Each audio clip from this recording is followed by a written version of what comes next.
Em maio de 2006, na cidade de Omaha, Nebraska, uma jovem universitária cheia de vida desapareceu sem deixar rastros, deixando para trás um apartamento trancado, seu amado animal de estimação e um segredo que mudaria tudo. O que parecia ser apenas o desaparecimento de uma jovem que foi encontrar o namorado transformou-se rapidamente em um pesadelo logístico para a polícia. Havia um cenário de violência brutal, mas nenhuma vítima. Sem corpo, sem confissão, e com uma família desesperada por respostas, os investigadores precisaram confiar inteiramente na ciência forense para montar um quebra-cabeça macabro.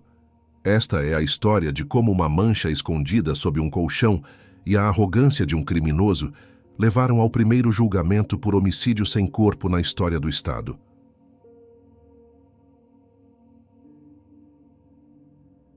Jessica O'Grady era uma jovem cheia de vida que, em maio de 2006, parecia ter todo o futuro planejado diante de si. Aos 19 anos de idade, ela havia passado toda a sua vida em Omaha, Nebraska, onde cultivava laços profundos com sua família e amigos. Jessica era estudante do segundo ano na Universidade de Nebraska, cursando ciências sociais com o sonho de se tornar professora. Uma aspiração que se refletia em sua paixão por crianças. Para custear seus estudos e despesas, ela mantinha uma rotina de trabalho intensa, dividindo-se entre um emprego de meio período em uma creche e turnos como garçonete no restaurante Lone Star, uma churrascaria local.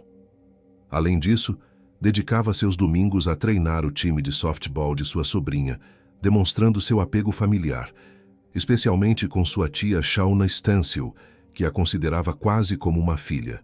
Naquela primavera, Jessica havia decidido tirar um semestre de folga dos estudos acadêmicos para focar no trabalho e aproveitar sua vida social. Após o término de um namoro de colégio que durou 1 ano e meio, ela estava livre para explorar novos relacionamentos. Foi no ambiente de trabalho, no restaurante Lone Star, que ela se aproximou de Christopher Edwards. Christopher, um jovem de 21 anos, trabalhava como bartender no mesmo estabelecimento. Diferente de Jessica, ele havia abandonado a faculdade para priorizar o ganho financeiro imediato e buscava uma promoção para a gerência do restaurante. Ele morava no porão da casa de sua tia Jane, um local que lhe conferia grande privacidade, pois possuía uma entrada independente que dava direto para a rua, permitindo que ele entrasse e saísse sem ser notado pelos demais moradores da casa. O relacionamento entre Jessica e Christopher parecia estar evoluindo rapidamente, embora estivesse envolto em segredos complexos. No início de maio de 2006, Jessica descobriu que estava grávida de Christopher e compartilhou a notícia com ele, sentindo-se otimista e feliz com a perspectiva de ser mãe. Ela já havia até começado a tomar vitaminas pré-natais. No entanto, Christopher vivia uma vida dupla que Jessica desconhecia completamente. Ele mantinha um relacionamento sério e de longa data com outra mulher chamada Michelle Wilkin, que ele conhecera em março de 2005. A situação era crítica, porque Michelle também estava grávida dele desde janeiro de 2006. Apenas 2 dias antes do desaparecimento de Jessica, em 8 de maio, Christopher e Michelle haviam discutido planos de casamento. A noite de 10 de maio de 2006, uma quarta-feira, começou de maneira tranquila e rotineira para Jessica. Ela estava em seu apartamento, que dividia com 2 grandes amigas, Holly e Carrie. O clima era de descontração típica de estudantes. Elas comiam pizza, conversavam sobre rapazes e Jessica trocava mensagens de texto constantemente, demonstrando ansiedade e expectativa. Ela estava focada em seu telefone, aguardando uma confirmação de Christopher. Por volta das 23 horas, após receber uma ligação que mudou o ânimo da noite, Jessica decidiu que iria sair. Ela tomou um banho, arrumou o cabelo com mais cuidado do que o habitual e se maquiou querendo estar bonita para o encontro. Antes de sair, o cenário em seu quarto refletia uma vida em andamento, um livro sobre educação infantil aberto na escrivaninha e sua gata, Zoe, dormindo tranquilamente. Jessica deixou o apartamento por volta das 23h15, dirigindo seu carro, um Hyundai Accent, em direção à casa de Christopher, localizada em um subúrbio a cerca de 13 quilômetros de distância. Durante o trajeto, ela manteve contato com suas amigas. Às 23h30, ela ligou para sua amiga Carrie, confirmando explicitamente que estava a caminho da residência de Christopher para passar a noite lá. O último contato feito por Jessica ocorreu já na madrugada do dia 11 de maio, especificamente à 00h20. Ela enviou uma mensagem de texto para Carrie com a frase "Sem travessuras para Jessica". Esse era um código divertido e íntimo entre as amigas, utilizado para indicar que não haveria relações íntimas naquela noite. A mensagem sugeria que, embora ela tivesse chegado ao destino, a noite seria apenas para dormir ou conversar. Carrie não respondeu imediatamente e, após esse momento, o telefone de Jessica silenciou permanentemente. O desaparecimento de Jessica não foi notado instantaneamente, mas os sinais de perigo começaram a se acumular rapidamente nas horas seguintes. Na manhã de quinta-feira, suas amigas estranharam a falta de resposta às mensagens e ligações, que passaram a ser encaminhadas direto para a caixa postal. O alarme soou com mais força na sexta-feira, dia 12 de maio, quando Jessica não apareceu para seu turno agendado no Lone Star, algo totalmente atípico para uma funcionária responsável. Além disso, descobriu-se que ela não havia passado para buscar seu último pagamento, o que indicava que ela estava sem dinheiro. A situação tornou-se inegavelmente grave quando as amigas perceberam que a gata Zoe havia sido deixada sozinha no apartamento sem comida extra. Jessica chamava a gata de "meu bebê" e, segundo suas amigas, jamais a abandonaria voluntariamente sem garantir que alguém cuidasse dela. A família, liderada pela tia Shauna Stansil, mobilizou-se rapidamente ao perceber que ninguém, nem amigos, nem parentes, tinha notícias de Jessica desde a noite de quarta-feira. A polícia foi notificada e uma investigação formal começou a tomar forma. Cerca de uma semana após o último avistamento de Jessica, uma descoberta crucial foi feita por um empresário local. O carro dela, o Hyundai Accent, foi encontrado abandonado em um estacionamento do outro lado da rua do restaurante onde ela trabalhava. O veículo apresentava características perturbadoras. Estava trancado e sem as chaves. Diferente do estado habitual de bagunça que Jessica mantinha, o interior do carro estava limpo. A perícia inicial buscou impressões digitais e DNA, mas o veículo parecia ter sido higienizado, não revelando pistas imediatas sobre quem o havia deixado lá. Não havia câmeras de segurança na área que pudessem ter registrado o motorista. Diante da ausência de Jessica e da descoberta do carro, uma operação de busca massiva foi iniciada. As autoridades rastrearam os últimos movimentos de seu celular, confirmando o trajeto até a área onde Christopher morava. Enquanto isso, mais de 150 voluntários e equipes de busca vasculharam uma área de mais de 60 hectares ao redor do lago Cunningham e as margens do rio Elkhorn. O terreno era desafiador, coberto por árvores, lama e encostas escorregadias, oferecendo inúmeros locais onde um corpo poderia ser ocultado. Apesar dos esforços exaustivos e da crescente convicção de que algo terrível havia acontecido, nenhum sinal físico de Jessica foi encontrado naquelas primeiras varreduras, deixando a comunidade e a família em um estado de angústia crescente e sem respostas concretas. Com a investigação formalmente elevada ao nível de inquérito criminal, as autoridades voltaram sua atenção para os rastros digitais deixados por Jessica. O acesso aos registros telefônicos da jovem permitiu que a polícia reconstruísse seus últimos passos com precisão, utilizando dados das torres de celular para triangular sua localização. A análise confirmou o que as amigas já suspeitavam. Na noite de seu desaparecimento, Jessica havia se deslocado inequivocamente para a área suburbana, onde Christopher Edwards residia. Além da localização, o histórico de chamadas revelou um padrão de comunicação intenso naquela noite, corroborando a narrativa de que ela estava indo encontrar alguém específico. No entanto, antes de focar todos os esforços em Edwards, Os detetives precisaram descartar outras possibilidades, seguindo o protocolo padrão de investigar todos os homens que passaram pela vida da vítima. Foi nesse processo que surgiu o nome de Chris Ryan, um ex-namorado de Jessica. A situação de Ryan chamou a atenção imediata das autoridades porque ele constava nos registros como um agressor sexual, o que naturalmente acendeu um sinal de alerta vermelho.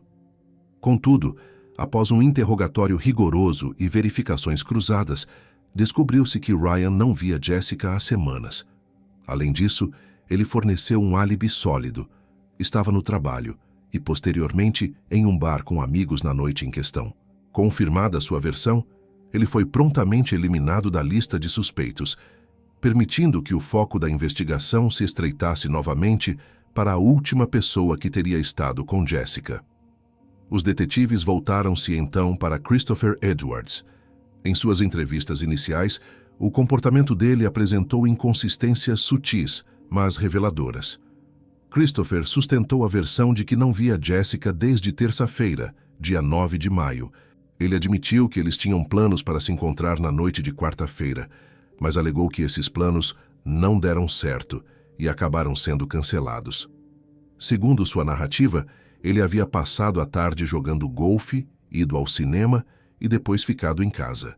No entanto, os registros telefônicos contavam uma história diferente. Christopher afirmou ter ligado para desmarcar o encontro, mas a análise técnica provou que nenhuma chamada partiu do telefone dele para o de Jessica naquele horário. Pelo contrário, foi Jessica quem ligou para ele 2 vezes naquela noite, indicando que a comunicação sobre o cancelamento era uma invenção. Ainda sem provas físicas suficientes para uma prisão, a polícia dirigiu-se à residência onde Christopher morava com sua tia Jane. Naquela visita inicial, os oficiais não possuíam um mandado de busca oficial, dependendo, portanto, do consentimento do morador. Christopher concordou com o que chamou de uma busca controlada, tentando ditar os termos, de onde os policiais poderiam ou não olhar, numa tentativa de demonstrar cooperação enquanto protegia seus segredos. Os oficiais começaram a examinar o quarto no porão, observando o ambiente. A tensão aumentou drasticamente quando a equipe se aproximou da cama. Nesse momento, Christopher interveio verbalmente, afirmando categoricamente que não havia necessidade de eles olharem o colchão. Essa recusa específica e nervosa soou imediatamente estranha aos ouvidos experientes dos investigadores. Para contornar a restrição imposta pelo suspeito sem violar seus direitos, um dos detetives no local utilizou uma tática psicológica astuta. Ele propôs a Christopher uma teoria alternativa. Sugeriu que talvez Jessica tivesse cometido suicídio devido à pressão da gravidez recente e pudesse ter escondido uma carta de despedida ou bilhete embaixo do colchão. O detetive argumentou que precisavam apenas verificar a existência desse suposto bilhete. A lógica pareceu fazer sentido para Christopher, que, acreditando ter uma explicação plausível para qualquer coisa que vissem superficialmente, concordou com a verificação.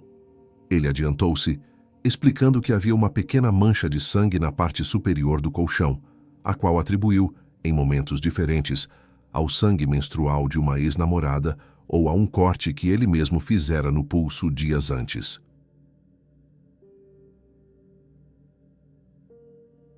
Quando os policiais finalmente levantaram o colchão, a realidade que se revelou foi chocante e destruiu qualquer álibi que Christopher tentasse construir.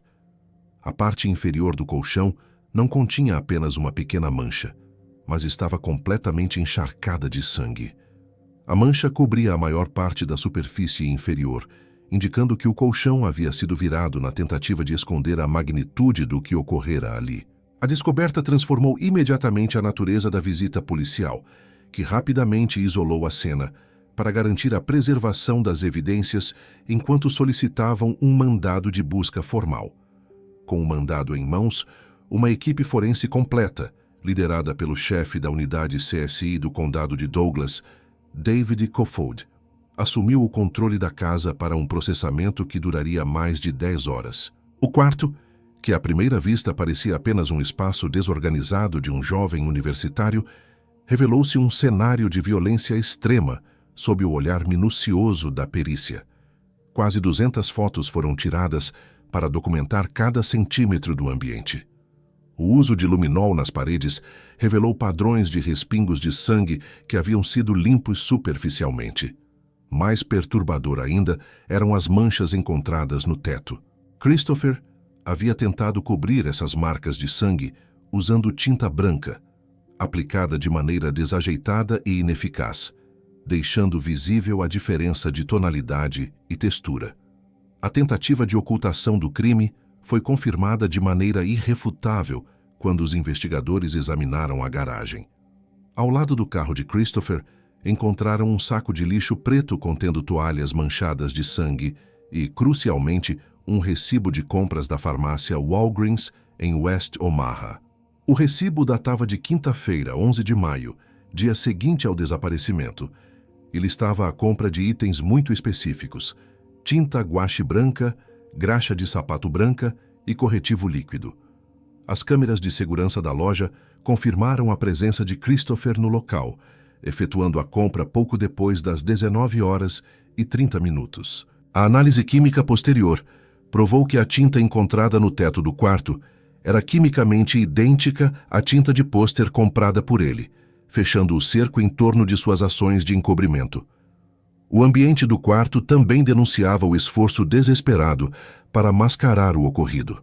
Velas perfumadas haviam sido acesas em vários pontos, deixando um aroma doce e enjoativo no ar, numa clara tentativa de disfarçar o cheiro de sangue e produtos de limpeza. As roupas de cama originais haviam desaparecido, substituídas por lençóis novos.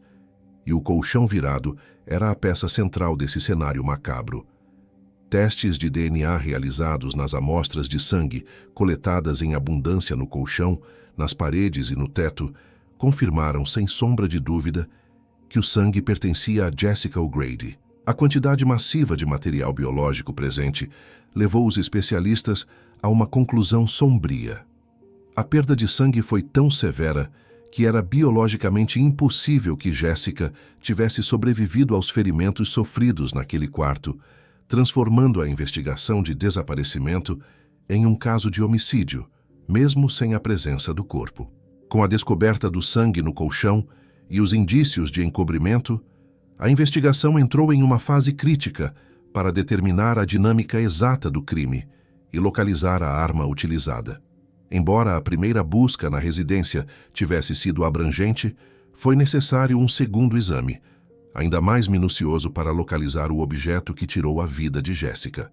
Durante essa nova varredura, a atenção dos investigadores liderados pela equipe CSI voltou-se para o armário do quarto de Christopher, onde encontraram um par de espadas cerimoniais de Bangkok, descritas pela mídia como espadas do tipo samurai, que haviam sido ignoradas na inspeção inicial.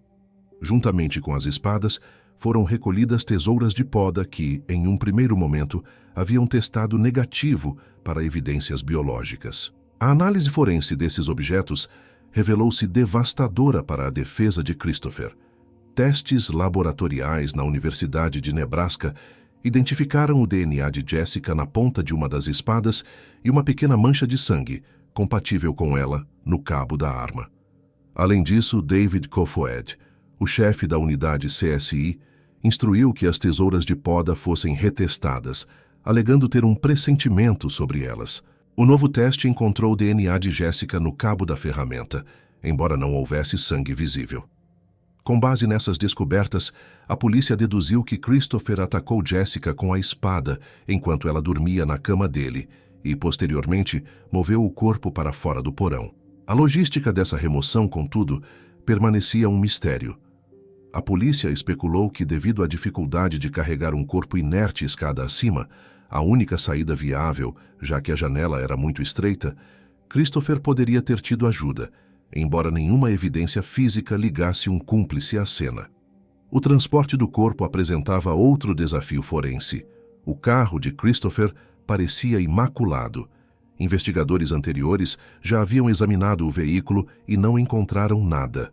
No entanto, David Kofoed realizou um reexame milagroso no automóvel. Ele localizou 2 minúsculas manchas de sangue seco que haviam passado despercebidas, uma na borracha de vedação superior do porta-malas, visível apenas de um ângulo específico de quem estivesse dentro do compartimento, e outra na parte inferior da tampa do porta-malas. O DNA dessas amostras deu correspondência positiva para Jessica O'Grady, consolidando a teoria de que ela foi transportada naquele veículo para um local de descarte desconhecido.